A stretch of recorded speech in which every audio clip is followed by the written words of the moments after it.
জাতীয় সনদে স্বাক্ষরকে রাজনৈতিক ইতিহাসে মাইলফলক বললেও সংসদ ভবনের সামনে ঘটে যাওয়া ঘটনার সমালোচনা করেছেন বিএনপির মহাসচিব। রাজধানীর এক সম্মেলনে তিনি বলেন, এমন ঘটনা গণতন্ত্রের জন্য সহায়ক নয়। বিস্তারিত প্রতিবেদনে। বাংলাদেশ পানি উন্নয়ন বোর্ড শ্রমিক কর্মচারী সম্মেলন ও সাধারণ সভা অংশ নেন বিএনপি মহাসচিব। জুলাই জাতীয় সনদ স্বাক্ষরের মাধ্যমে রাজনীতিকে আরো স্বচ্ছ করবে জানিয়ে মির্জা ফখরুল বলেন, একটি গ্রুপ যে অনাকাঙ্ক্ষিত ঘটনা ঘটিয়েছে তাদের আরো দায়িত্বশীল হওয়া উচিত। কালকে ছেলেরা একটা গ্রুপ তারা এখানে এসে বসে যায়, তারপরে একটা আনফরচুনেট ঘটনা ঘটে। পুলিশ এবং ছাত্রদের মধ্যে একটা বলা যেতে পারে যে একটা ভায়োলেন্সের ঘটনা ঘটেছে। এই সময়ে এই ধরনের ঘটনাগুলো খুব গণতন্ত্রকে সাহায্য করবে না। আমার মনে হয় যে সকলের অত্যন্ত দায়িত্বশীল সেই ভূমিকা পালন করা উচিত। নির্বাচন প্রসঙ্গে বিএনপি মহাসচিব রাজনৈতিক দলগুলোকে ছোটখাটো মতভেদ ভুলে আগামী নির্বাচন অর্থবহ করে তোলার আহ্বান জানান।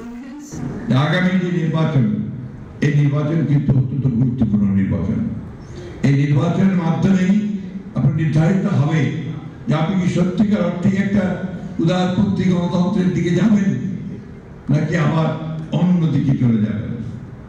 আমাদের একথা ভুলতে চলবে না, 1971 সালে যে স্বাধীনতা যুদ্ধ আমরা করেছিলাম, সেই স্বাধীনতা যুদ্ধ ছিল কিন্তু আমাদের জাতির একটা নতুন জাতির সৃষ্টির আন্দোলন। এদিকে জিয়াউর রহমান ফাউন্ডেশনের প্রতিষ্ঠাবার্ষিকী উপলক্ষে সংগঠনটির নেতাকর্মীদের সাথে নিয়ে বিএনপি নেতা সালাউদ্দিন আহমেদ বিএনপির প্রতিষ্ঠাতার সমাধিতে শ্রদ্ধা নিবেদন করেন। পরে সাংবাদিকদের সাথে আলাপকালে জুলাই জাতীয় সনদে যারা স্বাক্ষর করেননি তাদের উদ্দেশ্যে বলেন, স্বাক্ষরের পথ উন্মুক্ত রয়েছে। তিনি আশা করেন গণতন্ত্রের এই যাত্রায় সবাই অংশ নেবেন। স্বাক্ষর করার সুযোগ উন্মুক্ত আছে, আশা করি তারা ভবিষ্যতে সনদে স্বাক্ষর করবেন, তাতে করে আমাদের আগামী নির্বাচনের জন্য এটা বড় কোনো প্রভাব ফেলবে না।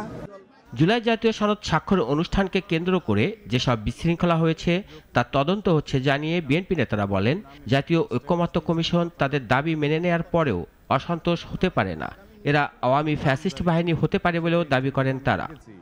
কিছু সংখ্যক উচ্ছৃঙ্খল লোক ঢুকেছে, সেটা ফ্যাসিস্ট সরকারের ফ্যাসিস্ট বাহিনী বলে আমি মনে করি। রাশেদুল কাদির, নাগরিক, ঢাকা।